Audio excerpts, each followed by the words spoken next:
Hi, Jude na Marapara nga pala. May asawa at may anak na. Nandito tayo sa labas ng Villa Oviedo para magtinda ng ano pa nga ba, rice at shawarma. Kasama ko sa pagtinda si Shane.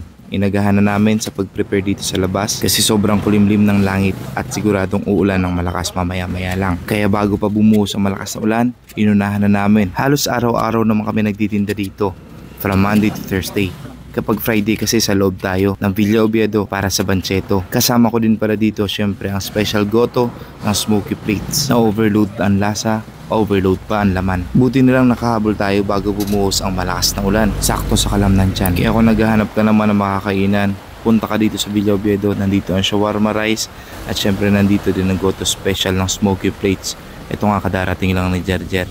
O ano pa hinihintay nyo? Bisita na tayo dito. Shawarma rice 79 with egg 99, goto overload 80. Tara na B.